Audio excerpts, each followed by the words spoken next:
Bonjour à toutes et tous, bienvenue pour ce nouveau numéro d'En roue libre. Aujourd'hui, on va troquer notre vélo contre des trottinettes électriques et vous proposer une découverte des lacs de l'Odeur. On est au Natura Park où on va retrouver notre guide Robin. Et je suis en compagnie maintenant de Robin Petry. Merci de nous accueillir ici au Natura Park en bord de ce lac de la Plate Taille, magnifique, pour une activité tout à fait nouvelle que vous proposez. Oui, donc tout à fait. Donc cette année au Natura Park, on a une toute nouvelle activité, c'est des trottinettes électriques tout-terrain. Donc c'est des trottinettes comme on les connaît, sauf qu'elles ont des grosses roues, donc tout-terrain. Et en plus de ça, un moteur électrique à l'arrière qui permet de passer tout autour du lac, de parcourir le beau site des lacs de l'Odeur super facilement. Super facilement, il faut un petit écolage quand même malgré tout pour cette trottinette. On ne doit pas pousser avec le pied déjà. Non, donc il y a un moteur électrique, donc un accélérateur. On va vous faire un petit écolage, donc il y a une petite explication au départ, un petit test d'initiation. Une fois qu'on est sûr que tout est OK, une fois que vous maîtrisez bien la machine, on vous laisse partir. Donc c'est souvent accompagné d'un guide qui va vous faire découvrir les plus belles vues imprenables sur les lacs de l'Odeur. Est-ce qu'il faut une habileté particulière pour ces trottinettes ou la formation, elle prend combien de temps? Alors c'est une formation assez rapide, donc il y a une démonstration, ensuite vous montez, il y a un petit parcours avec quelques modules. Une fois qu'on est sûr que c'est OK, on part avec le guide. Le guide peut aussi vous donner quelques conseils en cours de balade. Donc, alors les conditions, il faut réserver bien évidemment, et les conditions financières? Oui, donc réserver c'est obligatoire pour prévoir le matériel, le guide, etc. Au niveau financier, donc c'est 30 € pour un parcours d'1 heure, facile, familial, avec des jeunes enfants, donc ça commence à partir de 8 ans. Ensuite, on a un parcours de 40 €, donc là c'est 1h30, 15 km plus ou moins. Et enfin, un parcours plus sportif, plus technique, où là ça envoie vraiment, et donc là c'est 2 h 55 €. Voilà, ben nous on a choisi le deuxième parcours, c'est déjà très bien. Parcours familial, avec aussi la possibilité de découvrir, de mieux connaître finalement ce site qui est fantastique. Oui, exactement. Oui. Donc on va s'arrêter sur le bord du lac pour expliquer 2-3 choses et avoir des vues magnifiques sur ce site exceptionnel en Belgique. Voilà, Robin, je compte vraiment sur vous pour une formation très pointue. Il n'y a aucun souci, la sécurité avant tout. Voilà, alors une chose importante, point de vue sécurité, le port du casque est obligatoire. Oui, exactement, très très important, le port du casque.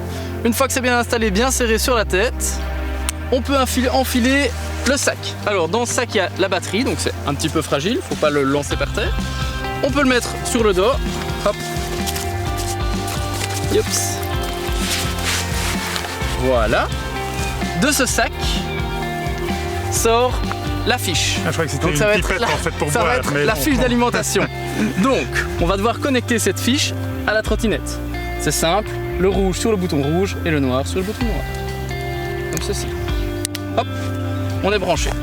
Alors, la trottinette, c'est comme un vélo. On remonte le pied, comme ceci. Un frein à gauche, un frein à droite. Et en plus de ça, on a 2 commandes. La commande de gauche, ici, permet d'allumer la machine et de sélectionner les vitesses. Donc vitesse 0, il ne se passe rien, vitesse 1, 2, 3, 4 et 5. Quand on démarre, toujours en vitesse 1. De l'autre côté, on a l'accélérateur. Et donc simplement avec le pouce, on va appuyer pour faire avancer la machine. D'accord? Donc je fais une démonstration, on se met de part et d'autre. Alors avec le sac. Non, je vais juste montrer comment ça fonctionne. Ouais. Donc on se met de part et d'autre, on lève la béquille. Pour allumer, on appuie 2 secondes sur le bouton on, ça s'allume. On voit assistance 0. Ça veut dire que même si j'accélère, il ne se passe rien. Là, les 0, les km/h, c'est la vitesse à laquelle on va. Si j'appuie vers le haut, on voit assistance 1, l'accélérateur permet de faire démarrer la machine. Tout simple. Facile, hein? Facile. Voilà, donc quand on démarre, de part et d'autre, un pied dessus, on se lance et on accélère.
merci pour le petit conseil pour le passage du pont, qui est un petit peu technique. Et maintenant, Raphaël va nous rejoindre. Il est le guide nature qui accompagne ces balades. Bonjour. Le voici. Merci Raphaël. Approchez-vous Raphaël. Alors effectivement, vous êtes guide nature et vous accompagnez ces balades et vous proposez des découvertes essentiellement centrées sur les plantes comestibles. Exactement. En réalité, je suis guide animateur nature herboriste. Donc j'ai principalement basé mes balades sur la cuisine sauvage, comestible, des plantes comestibles. On en est entouré de partout. On peut partir sur des simples plats comme on peut partir sur des plats gastronomiques et des repas complets de 7 services sans aucun problème, rien qu'en cuisine sauvage. Alors on est ici dans le sous-bois. On pourrait croire qu'il n'y a pas grand-chose à manger. Eh bien, vous nous avez dégoté une ronce. Exactement. Ici, tout autour de nous, il y en a plein, dont une ronce. Les feuilles de ronce dans une salade traditionnelle, ça vient agrémenter, ça vient apporter un plus au niveau vitamines et ça vient changer totalement le goût de votre salade. Et comme on peut le voir, il y en a énormément. C'est totalement gratuit. On n'a qu'à s'en servir. La nature a plein de cadeaux à nous faire. C'est un peu le but des visites que vous faites. Exactement, elle ne fait que ça, c'est nous offrir des cadeaux, nous donner en partage, à nous, à la respecter et à écouter et à regarder, ouvrir ses yeux tout autour de nous. Et la nature nous offre tellement de choses que, voilà, on aurait tort de s'en priver. Il y a 1000 plats possibles, 1000 entrées, 1000 desserts possibles à base de ces plantes. Plein de choses, plein. Ça peut partir du simple apéritif avec les zakouskis jusqu'au dessert en passant par le plat principal, les boissons. Il faut savoir que la cuisine sauvage, c'est pas uniquement ce qu'on peut croire, c'est pas uniquement en été, c'est vraiment tout au long de l'année, les 4 saisons. On va pouvoir utiliser que ce soit les feuilles, les fleurs, les racines, les écorces. On peut utiliser tout en cuisine sauvage. Alors on ne s'improvise pas cueilleur comme ça. Il faut une longue formation pour pouvoir reconnaître ces plantes et les apprécier. Exactement, ça se fait au bout de, moi en tout cas dans mon cas ici, c'est 3 ans de guide animateur nature, c'est 3 ans d'herboristerie, plus une spécialisation en cuisine sauvage. Donc on ne devient pas didacticien en cuisine sauvage en un claquement de doigts. Alors quand on fait la balade avec vous, on s'arrête comme ça tous les 10 mètres, tous les 100 mètres? On peut s'arrêter tous les 10 mètres, on peut s'arrêter tous les 100 mètres, on peut s'arrêter tous les kilomètres. Ça dépend un petit peu de ce qu'on va trouver et ça dépend également de l'attrait que le public va avoir. Donc une balade peut durer 1h30, mais on peut très bien ne faire que 500 mètres. Voilà Robin, il faudra prévoir un deuxième sac à dos pour emmener toutes ces plantes délicieuses qui nous font saliver. Exactement, une petite remorque. Ou quelque Une petite remorque. Voilà, on va se remettre en route et on va aller maintenant au bord du lac où vous allez nous expliquer un peu la genèse de ce lac de l'Odeur. Exactement.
Voilà, un petit détour un peu sportif pour s'arrêter au bord du principal de ces lacs, le lac de la Plataille, pour un petit rappel de l'histoire. Quand et pourquoi a-t-on construit ce barrage? En réalité, on a construit ce barrage de la Plataille pour soutenir l'étiage de la Sambre, qui était en plein boom industriel dans les années 70. Et donc, on est parvenu à faire un grand réservoir ici derrière nous, ce grand réservoir qui peut maintenir jusqu'à 5 ans d'étiage.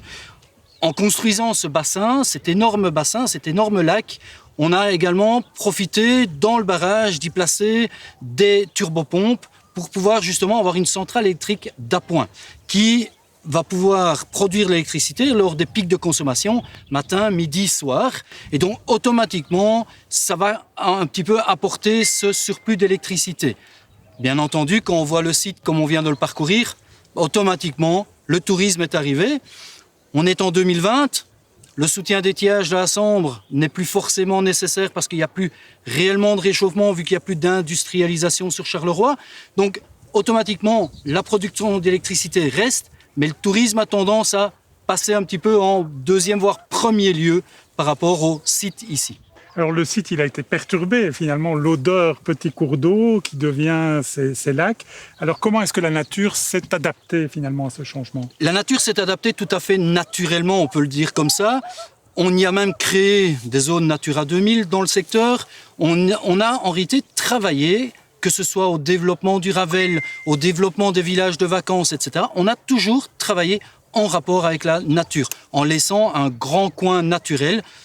Bon, on est obligé de passer par de l'artificiel si on veut accueillir le public, mais c'est à nous, en tant que public, justement, de respecter cette nature qui est toujours bien présente.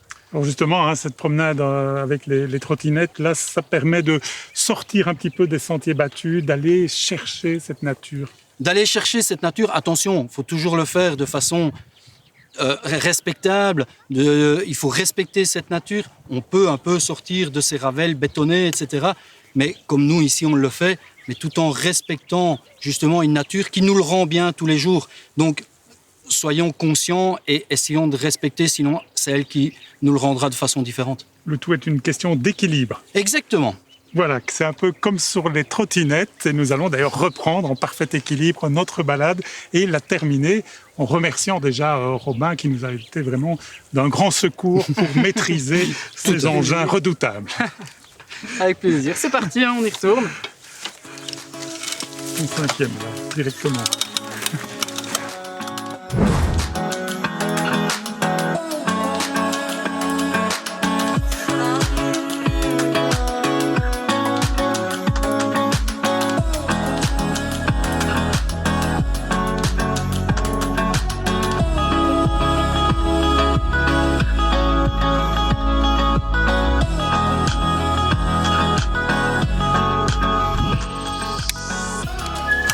Et voilà, ainsi s'achève cette belle balade qui nous a permis de découvrir cette nature autour des lacs de l'Odeur grâce à cet engin qu'on maîtrise.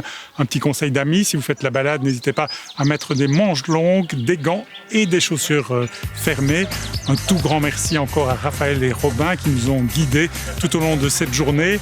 Et pour le prochain rendez-vous, eh bien, on échangera cette trottinette pour retrouver notre vélo.